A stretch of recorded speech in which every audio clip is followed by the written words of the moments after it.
Mulai umur berapa? Ayo, terutama ibu nih, ayah yang sudah punya anak juga mestinya ngerti, punya prediksi umur berapa? 2 tahun, 3 tahun, ada yang lain? 4 Berapa? bulan. 4 bulan. Di bawah itu ya, di bawah. Ini tadi yang bilang iya juga ya.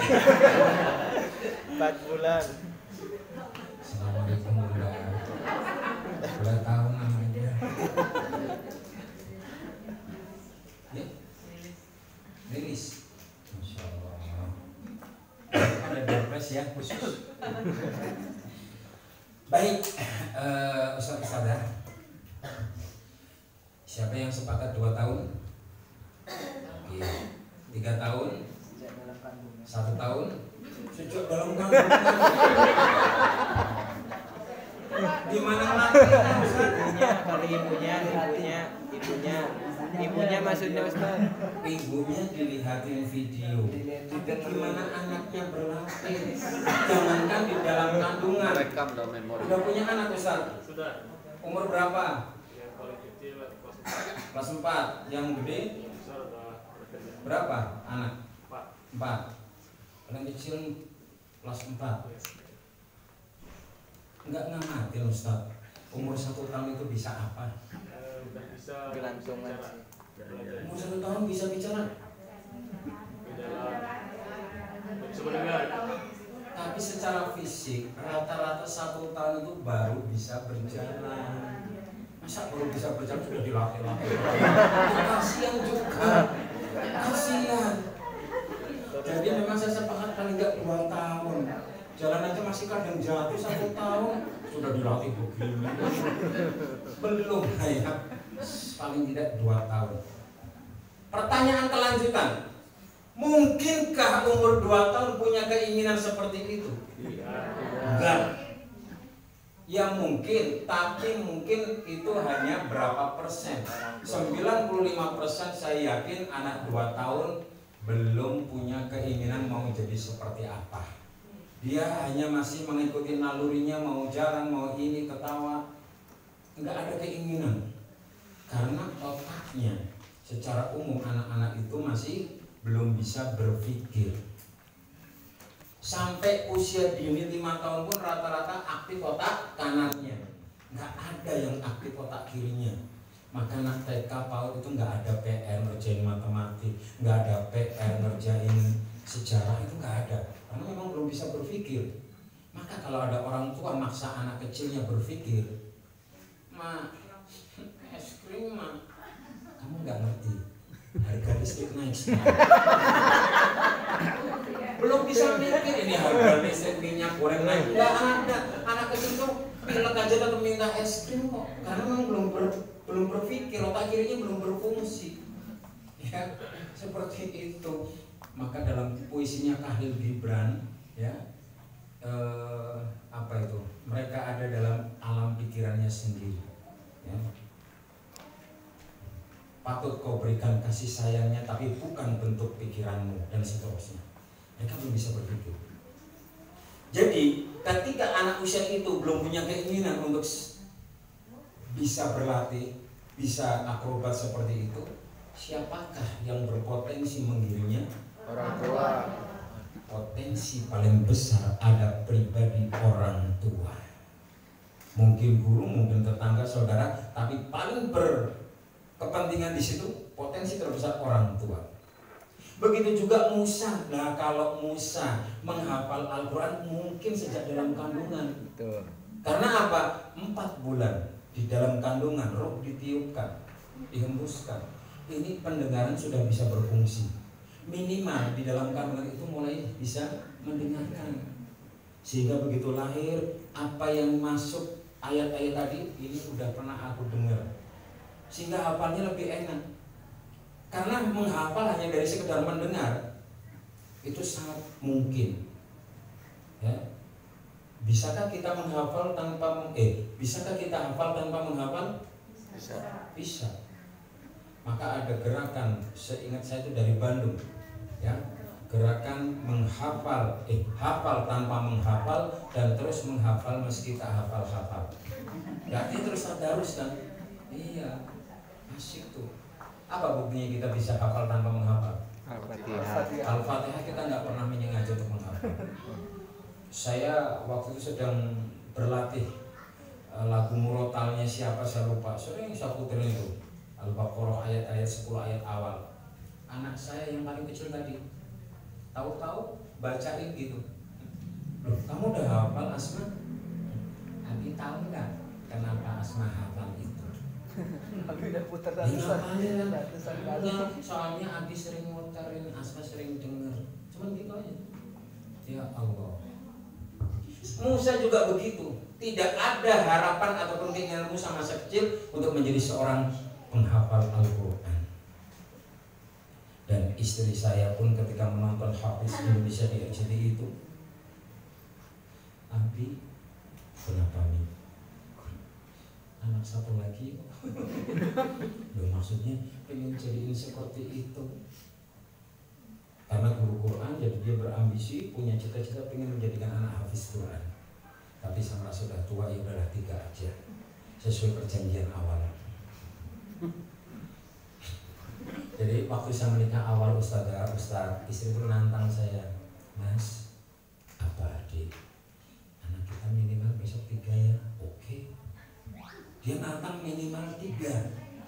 Ya paling tidak bilangan minimal sudah tercapai. Cuman saya itu, istri saya itu nggak mau kalau saya nggak nungguin kelahiran pertama saya tungguin, harus di sampingnya. Dan saya melihat bagaimana seorang wanita melahirkan, ya Rob, maka benar-benar durhaka kalau berani kepada seorang tua, terutama ibu. Sudah begitu anak pertama laki-laki tadi 4 kilo lagi, ya Allah. Tapi alhamdulillah normal, ya obras. Lahir kedua saya tungguin lagi, tapi ini momen yang saya nggak menduga. Baru keluar di bawah bidan, kan terbaring begini, saya di samping, tangan kanannya merenggut tangan saya. Ada apa? Abi udah punya anak, nggak manggil Mas lagi. Ada apa Umi? Bi udah yang kedua aja. Katanya minimal 3. Saya dicubin, Abi nggak ngerasain. Sementara saya melihat, empati saya kuat. Ya sudah, saya nggak nuntut yang ketiga, karena dia begitu. Tapi mungkin di pikirannya aku hutang, aku sendiri yang ngomong minimal 3. Ya ini dikasih yang ketiga, jaraknya agak jauh, 6 tahun, sempat ke kuburan. Begitu lari yang ketiga, saya direnggut lagi tangannya. Saya pikir mau ngomong apa? Abi, ada apa? Lunas. Udah lunas. Demi Allah, itu yang terjadi. Ya sudahlah, 3 aja udah. Saya nggak menuntut yang lain dan usia sudah semakin tua ya. Karena mikirnya jangan sampai nanti anak saya belum bisa mandiri sementara saya sudah tidak berdaya. Itu visioner ke depan ya. Oke, kembali ke tadi. Ya. Maka sangat penting bagi orang tua termasuk guru. Kita semua ingin menjadikan anak itu hebat. Tapi terutama orang tua, walaupun antum juga sebagai guru tapi juga sebagai orang tua, maka dikatakan oleh Rasulullah, kullu mauludin yuladu 'alal fitrah fa abawahu yuhawidani aw yunasirani aw yumajisani. Kita ini yang akan mengukir anak-anak itu mau jadi seperti apa? Bisa terjemahkan bebas ya. Mau jadi akrobatik, mau jadi seorang hafiz. Saya ingin membandingkan anak hebat itu banyak ragamnya ustazah, banyak macamnya ustaz. Mau jadikan hebat model seperti apa? Itu tergantung kita. Bisa dimengerti ustazah? Itu maksud saya menyajikan tadi. Iya, yang pertama hebat, tapi ingat ada hebat lain. Kita mau pilih, antarkan anak-anak kita, murid-murid kita mau hebat model seperti apa. Ini hanya sampel, tidak harus menjadi hafiz Quran semuanya. tapi hebat yang dalam rangka frame keislaman syariat yang tetap melindunginya. Harapan kita seperti itu. Oleh karena itu ini ya di Akademi Guru Quran temanya sebenarnya itu manajemen kelas, nanti kita masuk ke situ. Izinkan saya menyampaikan penggambar ini. Intinya bahwa dakwah itu adalah kewajiban. Kita lahir sebagai individu yang paling sempurna kan? Laqad khalaqnal insana fi ahsani taqwim. Secara komunitas kuntum khairal ummah. Kita juga umat yang terbaik. Ukhrijat linnas. Terus ma'murun bil ma'ruf. Jadi kita punya kewajiban amar ma'ruf nahi munkar. Dan bagaimana cara berjuang, bagaimana cara berdakwah? Innallaha yuhibbul ladzina yuqatiluna fi sabilihi shaffan ka'annahum bunyanun marsus. Allah itu mencintai orang-orang yang berperang, yang berjuang, yang berdakwah di jalannya dalam barisan yang teratur, seakan-akan mereka seperti satu bangunan yang tersusun kokoh. Betapa dakwah itu butuh koordinasi, dakwah itu butuh persatuan, dakwah itu butuh kebersamaan. Nah, harapan saya tidak usah terlalu banyak mencatat. Nanti materi akan dikirimkan, betul ya panitia? Iya, akan dikirimkan secara apa yang tertulis di sini. Tapi tidak tertulis yang saya omongin boleh dicatat. Yang tertulis di sini ada semua, nanti akan dikirimkan. Ini saya lewati saja. Penghargaan terhadap seorang guru itu macam-macam. Nah, ini guru-guru formal di sekolah mungkin pernah dengar Kaisar Hirohito. Kaisar Jepang berkuasa pada masa Perang Dunia ke-2. Hancur luluh lantak Hiroshima Nagasaki. Apa yang terjadi? Hirohito mengumpulkan aparat negaranya. Tercatat dalam sejarah apa yang dikatakan. Pertama yang ditanyakan, negara kita sudah hancur, kita kalah. Tetapi tolong dihitung, kita masih punya berapa guru. Yang ditanya pertama, berapa guru yang masih ada. Dia punya optimisme. Ketika kita masih punya cukup guru, dia nggak ngomong insya Allah ya.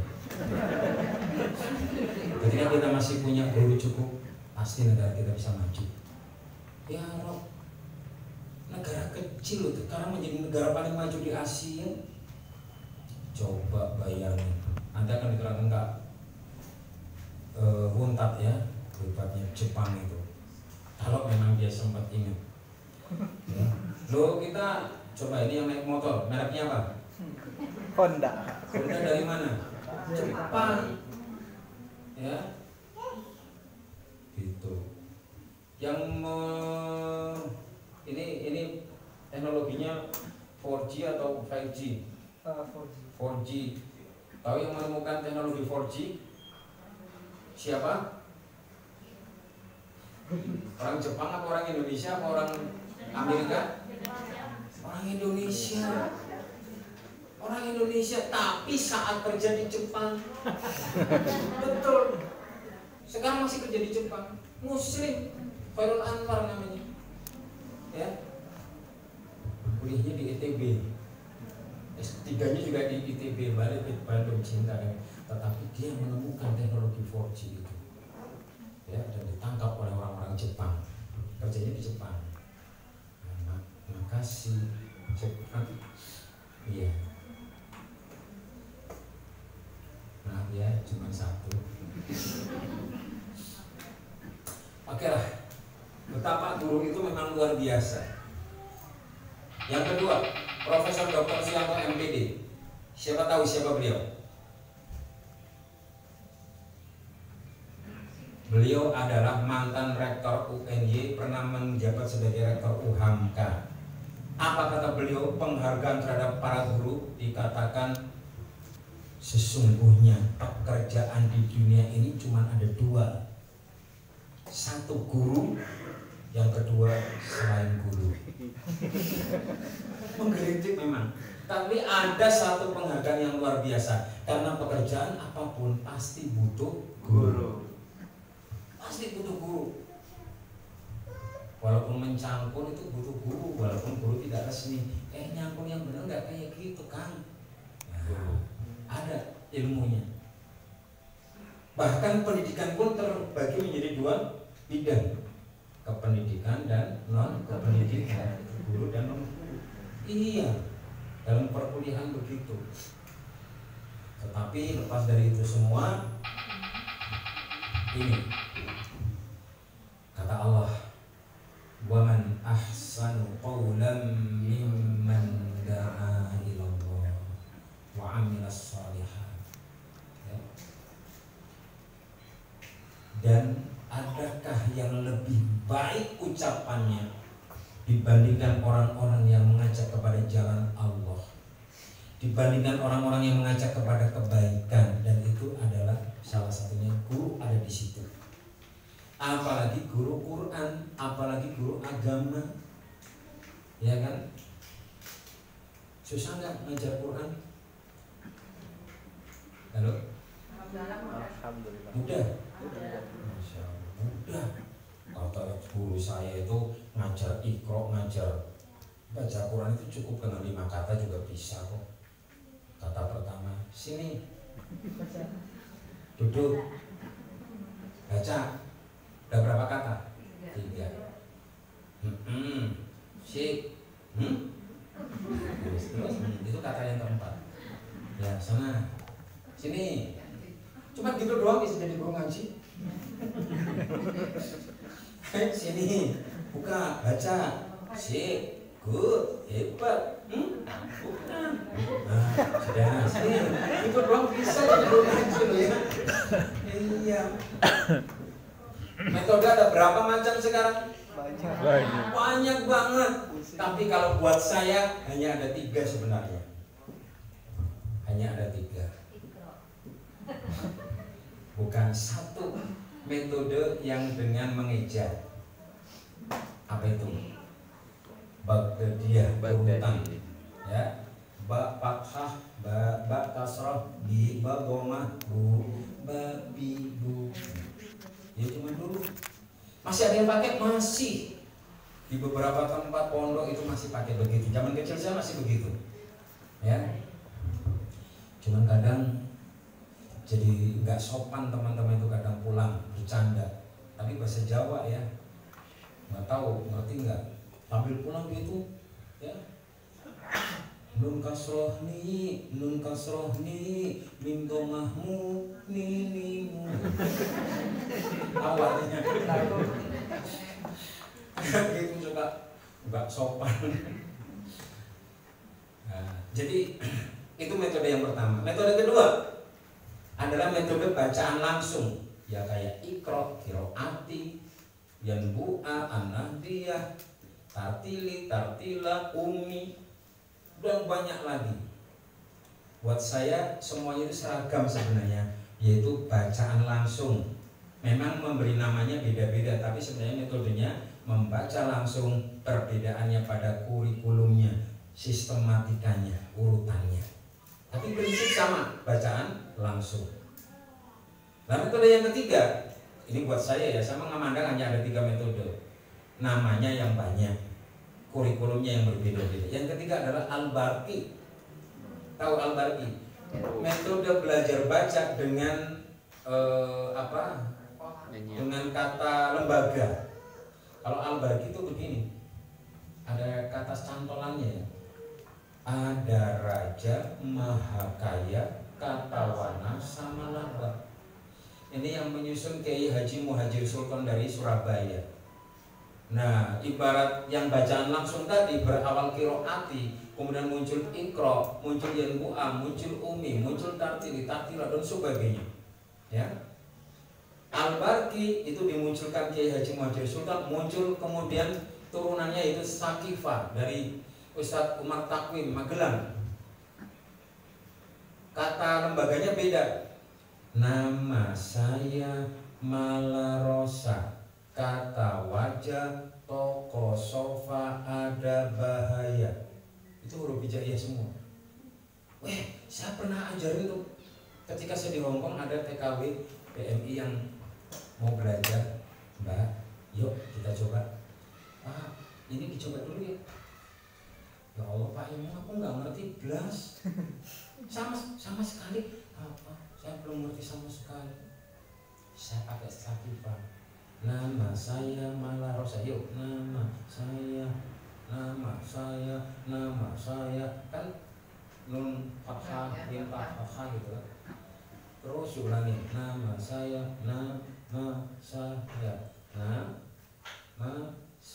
Ini apa?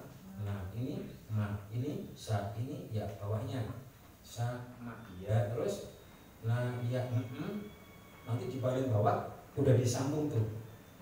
Lanjut. Nama saya Malarosa, kata wajah toko sofa ada bahaya. Hanya 25 menit dia hafal 18 huruf hijaiyah termasuk cara bacaan sambungnya. Masya Allah. Tapi untuk orang-orang dewasa ya, 12 tahun ke atas, jangan anak kecil diajarin ini. Ya, kayaknya daya tangkapnya beda. Dari situ kemudian muncul apa lagi? Masih ada tersisa 10 huruf hijaiyah yang makharijul hurufnya susah, itu pakai cara sendiri. Memang cepat. Tapi ada ustadz yang nggak mau model begitu. Pokoknya semua kata-katanya harus dari Quran. Ya ada. Sehingga menolak nama saya Malarosa, ada Raja Mahakaya ditolak. Muncul lagi Wafa. Pernah lihat Bapak? Yeah. Mata saya kayak roda. Iya, modelnya begitu. Bulat. Bukan masalah bulat. Emang sampai huruf hijaiyah gitu. Emang ada mata yang bulat? Jarang ya. Apalagi saya beda sikit-sikit ini. Oke, teman-teman, sahabat-sahabat, ustadz-ustadzah, itu hanyalah metode ya. Cuman saya masih condong kepada, kalau yang ketiga tadi ya kepada Sakifah. Kalau yang kedua yang bacaan langsung ya itu fleksibel, silahkan. Hampir rata-rata bagus semua lah ya. Iya. Kenapa saya kurang cocok dengan Wafa? Karena ada makhraj yang diplesetin. Nanti bawa kado, padahal hurufnya huruf zo. Nah, iya. Jadi kayak meleset ininya makhrajnya. Kalau Sakifah enggak. Nama saya Malarosa secara umum bisa semua. Ya, kata wajah, toko sofa ada bahaya. Nah, yang 10 lainnya pakai cara sendiri. Yang makharijul hurufnya agak susah. Intinya siap mengajar ngaji kan ya di sini. Yang sudah ngajar ngaji mana? Apa yang memotivasi ustadz-ustadzah kok mau jadi guru ngaji? Saya minta jawaban jujur. Ya. Yang saya ingin tanyakan sekarang, tolong jawaban jujur. Awal mula dulu mau jadi guru ngaji itu kenapa ya? Ya. Oke, supaya anak-anak bisa membaca Al-Quran. Ada nggak yang disuruh orang, diajak orang? Ya, gimana ceritanya Bunda? Jadi saya punya ada privat matematika. Privat matematika, iya. Terus ada sisa waktu tuh dari asar sampai ke maghrib. Anak-anak pada main aja, cuma di rumah ngaji. Terus lama-lama dia pakai kartu karena banyaknya gitu. Setelah itu kok masjidnya kosong, lo Bunda aja pindah ke sana.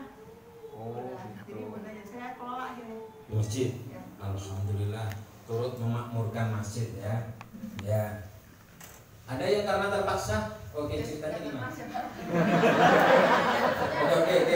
Bukan. Jadi ibu, saya waktu itu memang saya juga agak terpaksanya kan kondisi gitu ya. Jadi di sana itu kan dulu tuh ibu kalau ngaji biasanya dengar aja udah cukup gitu loh. Jadi berangkat aja saya udah dapat pahala, dengar aja saya udah dapat pahala gitu. Jadi kalau kadang ada yang ngajinya tuh udah lama banget, tapi begitu dites ngajinya Qurannya nggak hafal bacanya gitu. Jadi akhirnya saya pikir, Bu mau nggak kita belajar lagi aja yuk gitu. Malah lebih susah sebetulnya Pak kalau ngajarin Iya. Karena mereka sudah berbekal hafalan gitu. Jadi ketika mau dibenahin huruf-hurufnya itu agak susah juga. Hafalannya hafalan hanya bunyinya ya, aja kalau ya. bahasa Sunda itu kan hafal cangkem gitu loh Pak, hafal cangkem. Oke, ada yang mau cerita lagi belakang? Saya karena ya awalnya sementara. Awalnya? Sementara. Karena sangat minim guru. Lama-lama jadi tertarik terus ditarik. Oh begitu. Tapi spiritual sih kayak Quran tuh menarik saya gitu. Iya. Sampai saya bisa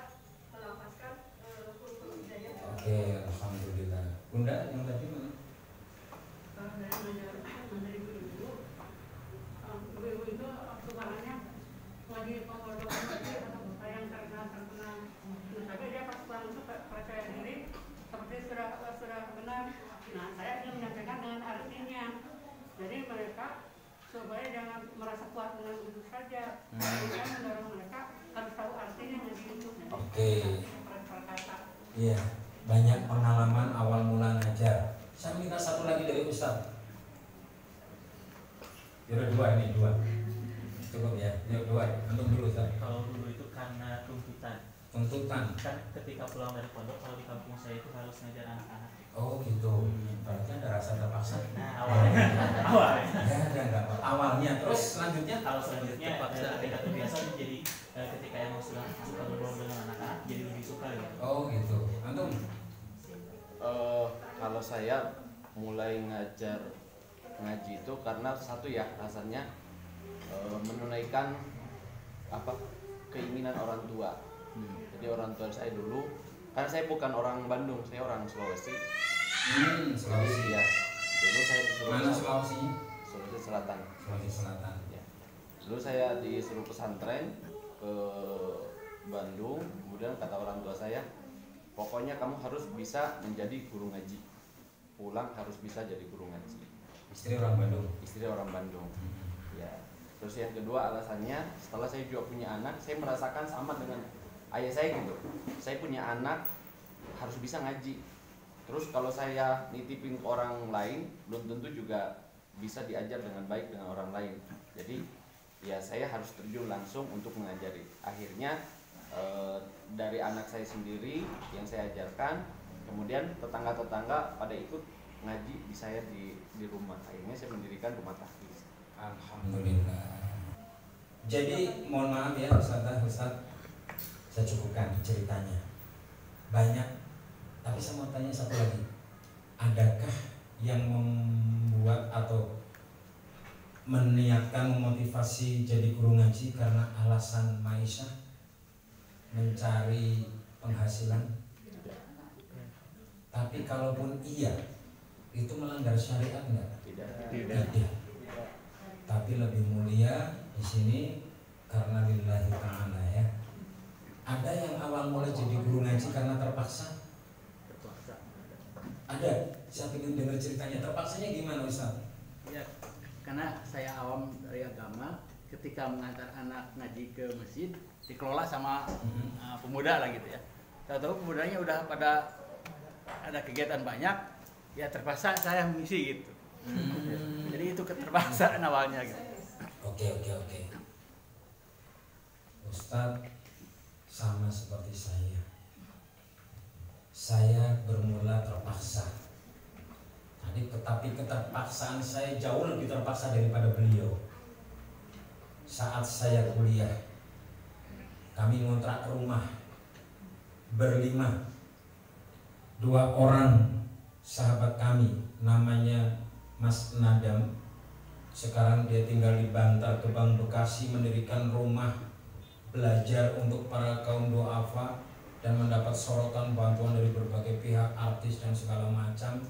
Sampai dia ditawarin ke Malaysia, tapi waktu itu dia menolak. Saya tidak akan keluar negeri sebelum saya ke Mekah. Dan Allah takdirkan dia ke Mekah umrah. Setelah itu dia baru berkelana ke berbagai wilayah luar negeri, mengelola sekolah alam yang padahal tidak punya apa-apa. Jiwanya itu memang luar biasa di pendidikan, mendapatkan penghargaan banyak. Yang kedua namanya Mas Fakih Jalaluddin Malik. Mereka berdua inilah yang punya inisiatif ruang tamu dari rumah kontrakan kami itu dikosongin, ya, meja kursi dikembalikan kepada yang punya. Buat apa? Ngumpulin anak-anak untuk sholat maghrib jamaah, ngaji, dan sholat isya di sekitar situ banyak. Ya, jadi ruang tamu sama ruang tengah itu buat ngaji.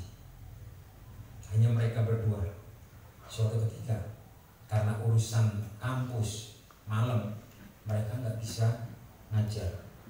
Tapi sholat maghrib anak-anak teriak-teriak, Mas, jangan teriak-teriak. Ini pakai bahasa Banyumas gitu. Si ngajarin ngaji siapa kok gitu.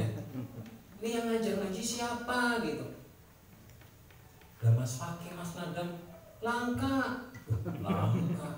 Ternyata di Banyumas itu langka itu artinya nggak ada.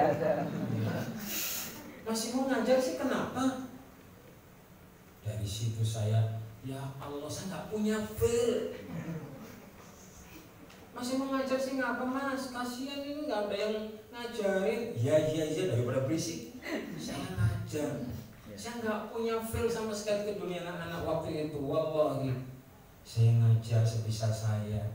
Hari berikutnya, begitu sholat maghrib selesai kan mestinya zikir.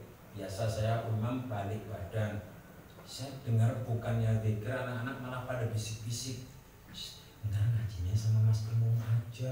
Mas Timung enggak kalah. Saya dengar itu kan langsung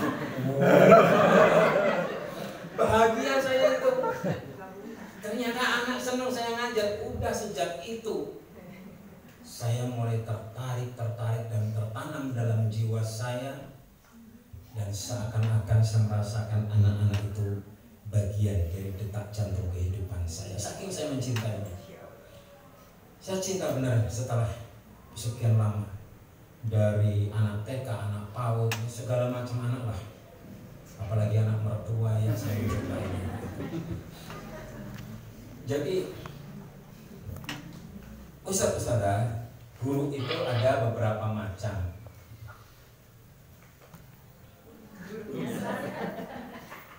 Guru bayar. Ada guru nyasar, ada guru bayar, dan ada guru dasar. Ya, yang disebut guru nyasar itu yang gimana?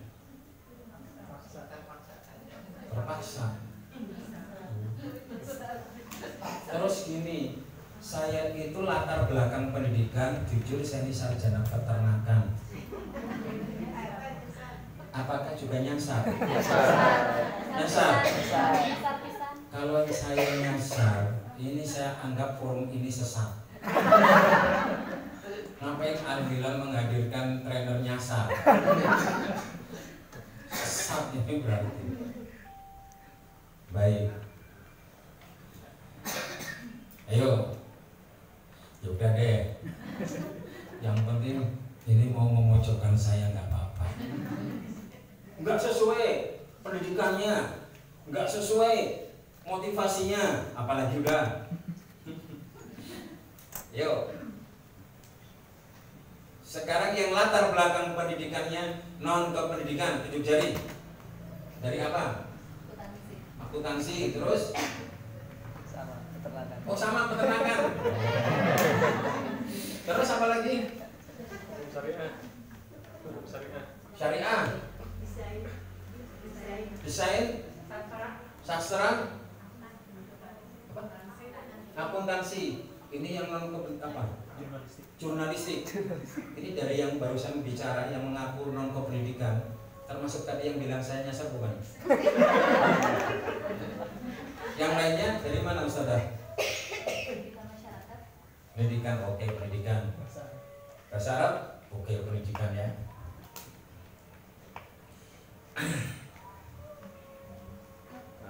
Pendidikan. Baik apapun. Nyasar itu kalau buat saya begini, nanti aja deh. Ada bayar. Kalau bayar itu orientasinya, iya, orientasinya uang. Kadang nggak peduli dia mau ngajarnya benar atau enggak. Yang penting saya sudah memenuhi kewajiban, ya. Walaupun ini lebih selamat daripada yang nyasar. Masa? Iya nggak apa-apa. Kalau nyasar itu dia malas tuh ngajar. Apa? Nggak ilmunya bisa jadi ya. Iya, asal-asalan. Maka kata Kak Untat itu banyak orang yang ngajar ngakunya pakai metode Iqra, padahal bukan. Dia hanya pakai buku Iqra, tapi belum pakai metodenya. Ngakunya pakai metode Iqra, enggak, Anda baru pakai buku Iqra, belum pakai metodenya. Metode Iqra itu enggak seperti itu. Mungkin kita kadang sering begitu ya. Iya, termasuk makanya saya juga dulu begitu nikah, istri saya namanya guru Quran kan, basic Qurannya bagus, dites. Maaf ya Mas, gimana? Belajar lagi jilid 3. Tapi ya saya ikut aja ya. Alhamdulillah berkah. Ada guru dasar, ya. Memang dasarnya itu seorang guru. Jiwa panggilan jiwanya adalah sebagai guru. Nah, teman-teman sahabat-sahabat sekalian, ya.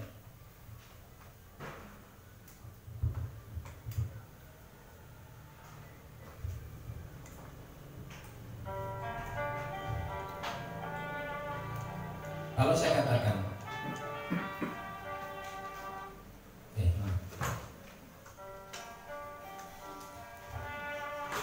ada seseorang memilih posisi menjadi seorang guru, entah guru biasa atau guru ngaji, itu karena niatan pencaharian. Saya katakan sah, tidak melanggar syariat, tidak dosa, sah, mulia, iya, insya Allah. Ada pula yang niat karena terpaksa, seperti saya, ya. Mungkin nggak nyaman di awal, ya. Kemudian ada yang karena pendidikan.